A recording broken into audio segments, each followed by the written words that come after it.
Special for all court, board and commission, SSC, all state and India most exam.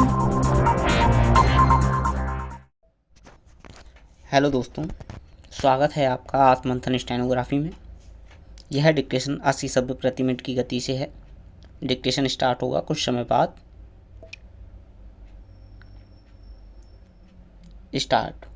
जब देश गुलामी की बेड़ियां तोड़कर आज़ादी की सांस ले रहा था, तब देश के सामने यह बड़ा प्रश्न था कि देश की बागडोर कौन संभालेगा। तब महात्मा गांधी ने पंडित जवाहरलाल नेहरू का नाम सुझाया। इस तरह से पंडित जवाहरलाल नेहरू देश के पहले प्रधानमंत्री बने। देश जब आज़ाद हुआ था तब यह कई तरह की समस्याओं से घिरा हुआ था, लेकिन पंडित जवाहरलाल नेहरू के नेतृत्व ने देश को एक दिशा दी जिस पर चलकर आज देश यहाँ पहुँचा है।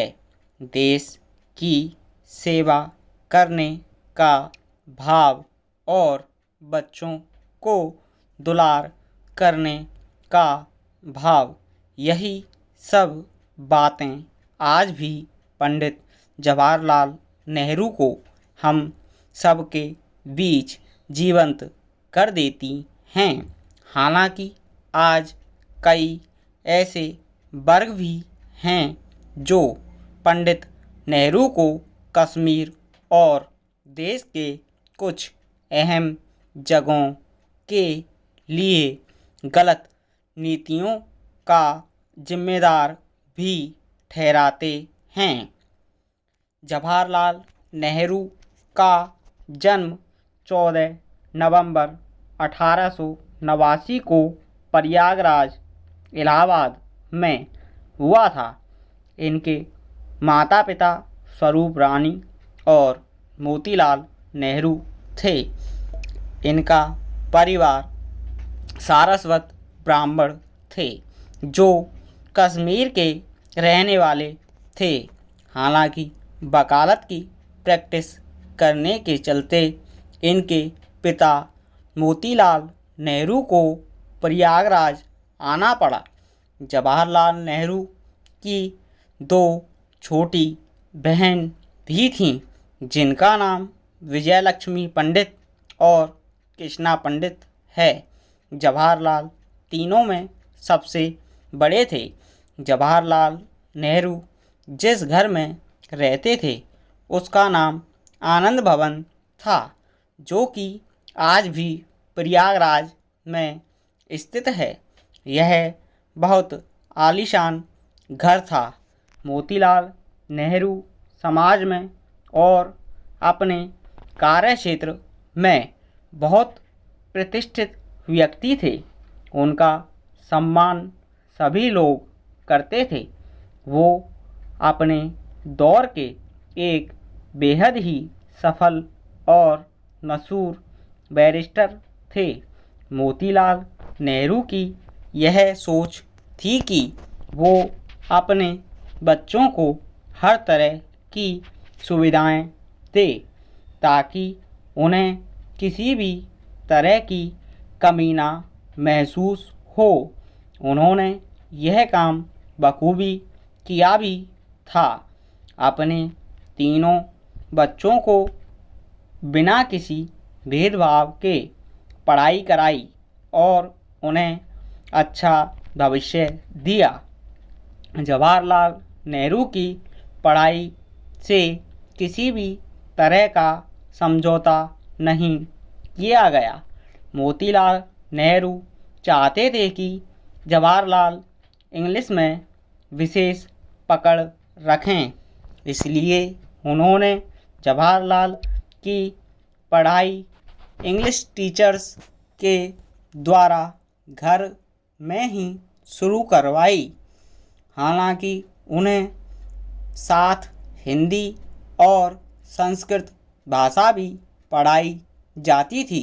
पढ़ाने के साथ साथ उन्हें घर में ही इंग्लिश बोलने की भी ट्रेनिंग दी जाती थी। मोतीलाल नेहरू को अंग्रेजी से कुछ ज़्यादा लगाव था, इसलिए मोतीलाल नेहरू ने जवाहरलाल नेहरू का पहनावा भी कुछ अंग्रेजी स्टाइल का ही रखा था। शुरुआती शिक्षा घर में होने के बाद प्रारंभिक शिक्षा प्रयागराज के ही एक लोकल कॉन्वेंट स्कूल में शुरू की गई। जवाहरलाल 15 वर्ष की आयु तक भारत में ही पढ़ाई करते रहे, लेकिन जब 15 वर्ष पूरे कर लिए तो उन्हें आगे की शिक्षा के लिए इंग्लैंड भेज दिया गया। ऐसा कहा जाता है कि इनके जीवन में बचपन का बहुत गहरा असर पड़ा है। इनकी माँ धार्मिक प्रवृत्ति की थीं। इनके पिता इतने ज़्यादा धार्मिक नहीं थे, हालांकि वह पूर्ण रूप से नास्तिक भी नहीं थे, लेकिन ईश्वर में उनकी कम ही आस्था थी। जवाहरलाल ने भी अपने पिता की तरह ही कानून की पढ़ाई की थी।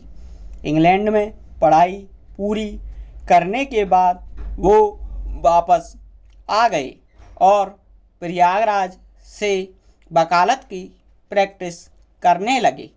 मोतीलाल नेहरू पहले से ही एक बहुत प्रतिष्ठित वकील थे। उनकी इस छवि का असर जवाहरलाल नेहरू के कैरियर में भी देखने को मिला।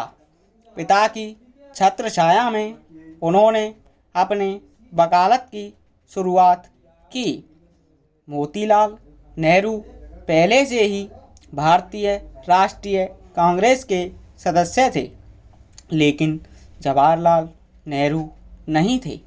इंग्लैंड से वापस आने के बाद जवाहरलाल वकालत करने लगे, लेकिन उनका मन नहीं लग रहा था। दिल में कुछ और करने की लालसा थी। उन्होंने कांग्रेस को ज्वाइन कर लिया। जवाहरलाल नेहरू के पिता न सिर्फ जाने माने वकील थे, बल्कि उनकी अंग्रेज़ों के अफसर से भी अच्छी बनती थी। उन्हें ब्रिटेन के कानून और न्याय पर बहुत भरोसा था। इसी वजह से अंग्रेज़ी अफसर भी उनकी बहुत इज्जत करते थे। इसी का फ़ायदा आगे चलकर जवाहरलाल नेहरू को भी हुआ। जब जवाहरलाल नेहरू ने पार्टी ज्वाइन की थी तो उनकी साख थोड़ी बहुत थी, लेकिन गांधी जी से मिलने के बाद धीरे धीरे वो पार्टी के एक महत्वपूर्ण सदस्य बन गए थे। जवाहरलाल नेहरू की महात्मा गांधी से पहली मुलाकात 1916 में क्रिसमस के वक्त लखनऊ में हुई थी। हालांकि वह गांधी जी को पहले 1915 में देख चुके थे, लेकिन मुलाकात नहीं हुई थी। वो गांधी जी के रंगभेद के खिलाफ किए गए आंदोलन से बहुत प्रभावित थे और इससे भी ज़्यादा प्रभावित थे गांधी जी के मजबूत निश्चय से, जो देश को आज़ादी दिलाने का था। देश की आज़ादी के बाद 1947 में पंडित जवाहरलाल नेहरू को देश का पहला प्रधानमंत्री बनाया गया। देश का प्रधानमंत्री बनने के बाद उन्होंने ही देश के विकास के लिए पंचवर्षीय योजनाओं का सिद्धांत देश को दिया। वह प्रधानमंत्री पद पर 27 मई 1964 तक बने रहे।